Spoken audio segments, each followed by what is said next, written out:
Browns predicted to cut ties with Shedeur Sanders, an NFL-altering move. There's no telling what the Cleveland Browns might do during the remainder of the offseason into training camp. However, if one thing is for certain, eyes will be on Shedeur Sanders. If they give Sanders an opportunity to start, the Browns will be questioned. If they don't, others will question them as well. Ultimately, the Browns have to do what they believe is best for the organization. If the Browns won't play Sanders, should they trade him? One could make an argument that if the Cleveland Browns don't plan to start Sanders, it might not be the worst idea to trade him. While teams clearly didn't love him during the draft process, considering he fell to the 5th round, it's possible the Browns could get something in return for him. If the plan isn't to start him, or even give him a chance, why not move on from the youngster and put him in the best position to succeed? NFL trade rumors recently proposed that idea, suggesting that Sanders could be dealt. Trading Sanders as a rookie would be unorthodox, but it's worth noting Cleveland passed on Sanders several times in the draft, including to take another quarterback before the value finally became too much to ignore. The Browns front office is value obsessed, and Sanders is a potential buy low / sell high opportunity. He's the passer the Browns could likely generate the strongest return off of if he has a solid preseason, they wrote. Browns QB competition outlook. For now, it seems like the Cleveland Browns will give Sanders an opportunity to play in a backup role. With Kenny Pickett, Joe Flacco, Dylan Gabriel, and a healthy Deshaun Watson once he returns, there isn't much of a place for Sanders to play, unfortunately. When recently speaking about the situation, Hall of Fame wide receiver Chris Carter had some comments to make. He said he believes that Pickett should be the starter and that considering Gabriel was a 3rd-round pick, it's only fair to wonder if he'll be the backup. If they were saying Shedeur was the starter as a 5th-rounder, you got a real problem too, because he passed over all these guys and these reps in the offseason in shorts, Carter said. No, so I'm not that surprised, he said. And when you put down a 3rd-round pick on a quarterback, you do believe he has a certain skill set. They didn't ever think Shedeur would be around, so that's why I told you that I didn't think that he was on their board. So then once you get to the 5th round, they go ahead and take him as a commodity, Carter said. But I'm not surprised by TJ, what he's saying at all. Pickett should be the starter. If you look at potential, growth, understanding the division, and NFL offense, he should be the starter. Gabe was a 3rd-round pick. Why wouldn't he be the backup? Regardless of the Browns' decisions, there isn't much reason to believe that Sanders will have a good opportunity to be a starter or even a backup in the QB2 spot. Perhaps things will change and injuries happen, but for now, things are far from promising. It was a decision that sent shockwaves through the NFL world. The Cleveland Browns, long viewed as a franchise in search of stability, were now making headlines again, not for a playoff push, not for a marquee signing, but for cutting ties with Shedeur Sanders, the young quarterback once pegged as their future. To understand the gravity of this move, one must rewind just 18 months. When the Browns used their 1st-round pick on Sanders, son of NFL Hall of Famer Deion Sanders, they were not just selecting a quarterback. They were buying into a narrative. Shedeur came into the league with immense hype, not just because of his last name, but because of his poise, leadership, and stats from Colorado.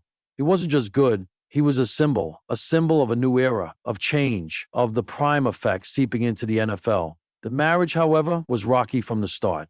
The beginning of the end, Sanders arrived in Cleveland amid sky-high expectations. His debut preseason was filled with flashes of brilliance, a 70-yard bomb here, a clutch scramble there. Fans had every reason to be excited, but as the regular season began, the cracks in the armor started to show. Behind a shaky offensive line and a playbook that never seemed tailored to his strengths, Sanders struggled. He wasn't terrible, far from it. His footwork was sound, and his decision-making often sharp. But in the high-pressure crucible of the NFL, good is rarely good enough. By week 8, after a series of lackluster performances, Cleveland fans began to grumble. The media followed, and worst of all, whispers from within the Browns locker room began to hint at frustration, not with Sanders' talent, but with the system around him. Clash of cultures. One of the most underreported elements of this story is the cultural misalignment between Sanders and the Browns front office.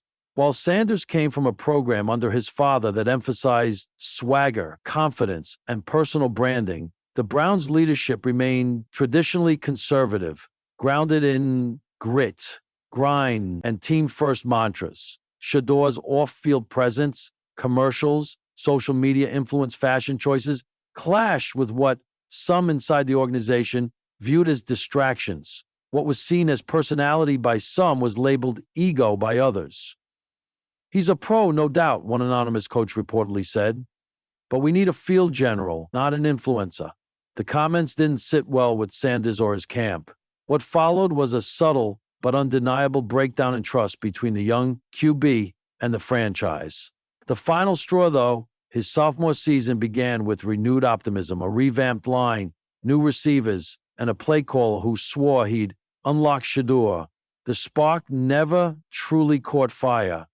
2 back-to-back losses, one of which featured a fourth-quarter meltdown and a public sideline spat with the offensive coordinator, became the tipping point. Just 3 days later, reports leaked that the Browns were exploring trade options.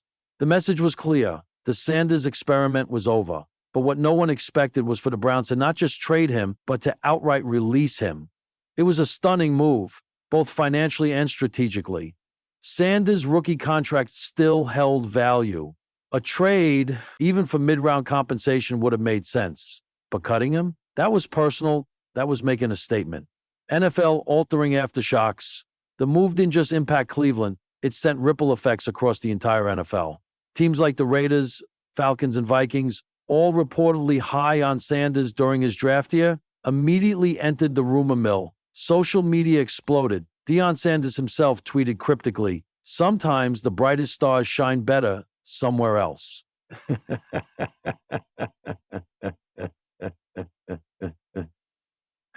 That was a very sad day. Truth. Within days, the league's most talked about free agent wasn't a veteran on the decline, but a 23-year-old quarterback with a chip on his shoulder and a whole lot to prove. Analysts called it a reset, not just for Sanders, but for the way NFL teams view culture fits, player branding, and what it means to build around a quarterback in the 21st century. Some franchises still operate under old-school mentalities where personality is a liability, but others, especially younger, forward-thinking teams, see players like Sanders as the future.